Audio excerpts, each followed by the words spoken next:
สบายดีเนาะมาพบกันอีกแล้วกับรายการลงครัวเนาะ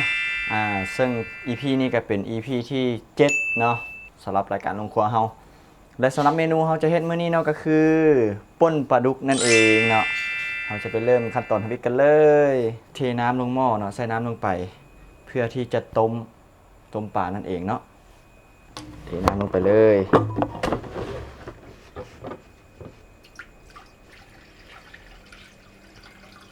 ใส่ประมาณนี้ก็ได้ แล้วเราก็เปิดไฟขึ้น ตามด้วยการทับหัวสิงไข่ลงใส่หม้อนั่นเองเนาะใส่ประมาณนี้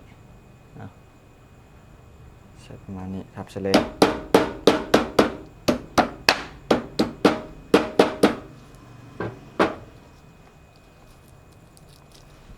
ใส่เลยเนาะ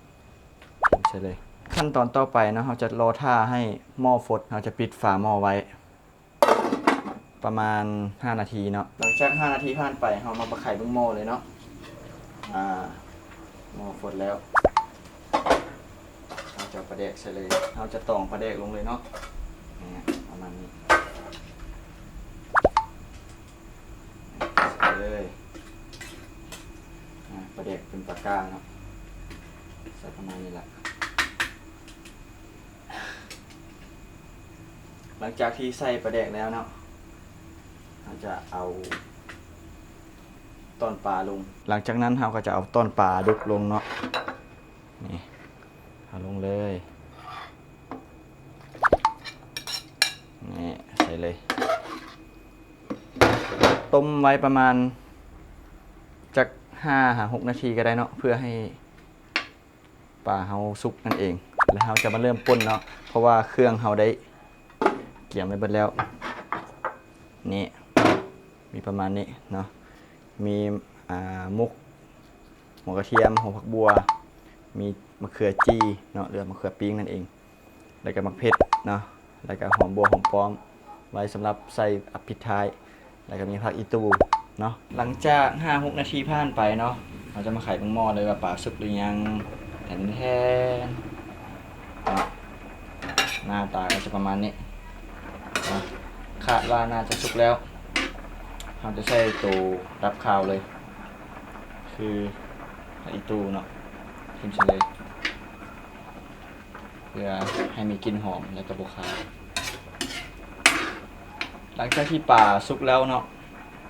เราจะมาตำเครื่องให้ปลาต้มไปเลยเราจะตำเครื่องเฮ็ดป่นเลยเนาะเริ่มที่มะเขือเนาะเผ็ดลงก่อนใส่ลงไปตามด้วยบัวตามด้วยหัวกระเทียมจีเนาะที่เราไปแกะมาเมื่อกี้นี่เนาะเมื่อกี้นี้ยังบ่ทันแกะเถอะใส่ลงไปเลยตามมาด้วยแป้งนัวเนาะใส่ไปหลังจากนั้นเราจะเริ่มตำเลย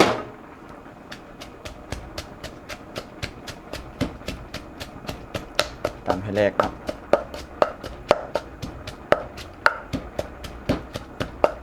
ตำไปหอมเลยสำหรับมะเขือกับหัวกระเทียมเนาะท่านใดที่ว่าบ่มีเวลาอยากประหยัดเวลาหลายขึ้นก็บ่ต้องจี้ก็ได้เนาะต้มใส่เลยก็ได้แต่ว่ารสชาติจะบ่แซ่บเท่าจี้มันจะหอมกว่าจากนั้นเราก็ตามด้วยมะแข่นเพิ่มรสชาติเพิ่มความหอมให้กับป่นเฮาตามด้วยมะเขือปิ้งนั่นเองเลย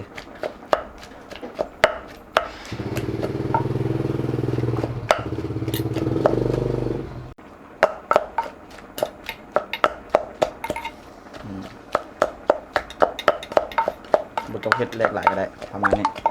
เราจะตักต้นปลามาใส่เลยเนาะนี่ปลามาใส่เลยแบบนี้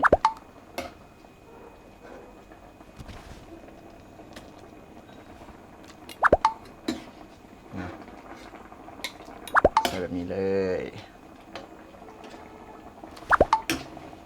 ใส่เบิดเลยเนาะ การต้มเนาะเพราะว่าปลาดุกมันจะสุกยากแน่เราต้องต้มแบบนี้เพื่อให้มั่นใจว่าปลาเราสุกแท้หมดไฟปึ๊บเพียงเท่านี้เนาะก็เป็นอันสำเร็จแล้วต่อไปเราจะตักน้ำใส่เนาะเพื่อป่นน้ำใส่เราไม่ต้องตำนะถ้าตำมันชิมุนตักมันนี้ใส่เลย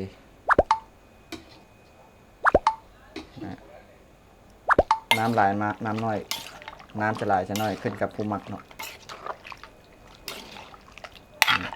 ประมาณนี้ใส่เลยเพราะว่าน้ำต้มปลาเขา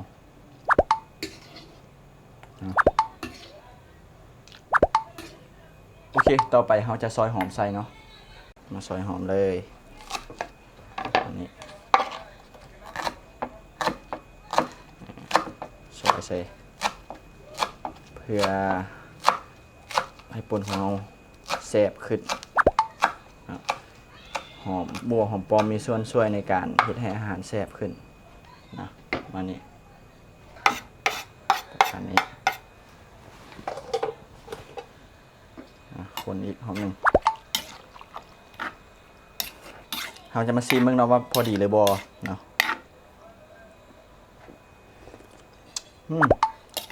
จางไปนิดนึงเนาะเพราะเมื่อกี้เราไม่ได้ใส่เกลือเพราะว่าเราย้านน้ำปลาแดกเราเค็มเราจะเติมเกลือนิดนึงเนาะใส่เกลือไปประมาณนี้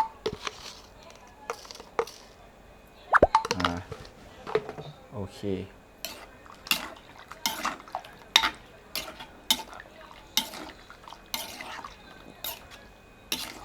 ต่อไปเราก็จะตักใส่จานเลยเนาะเดี๋ยวมาเบิ่งน้ำกันเป็นแป้นหน้าตาของป่นเราก็ออกจะประมาณนี้เนาะป่นปลาดุกนั่นเองสำเร็จนะเราจะเริ่มเป็นอันสำเร็จเลยเป็นว่าเนาะถ้าใครสนใจอยากเอาไปเฮ็ดก็สามารถเฮ็ดได้เนาะตามขั้นตอนและก็ส่วนประกอบที่กล่าวมาก่อนหน้านี้เนาะสำหรับคลิปต่อไปเนาะอยากให้เฮ็ดเมนูใดสามารถคอมเมนต์มาเนาะแต่เราจะลงครัวเฮ็ดให้เบิ่งเด้อสำหรับคลิปนี้เนาะฝากกดไลค์กดแชร์และกดติดตามช่อง YouTube เด้อขอขอบใจ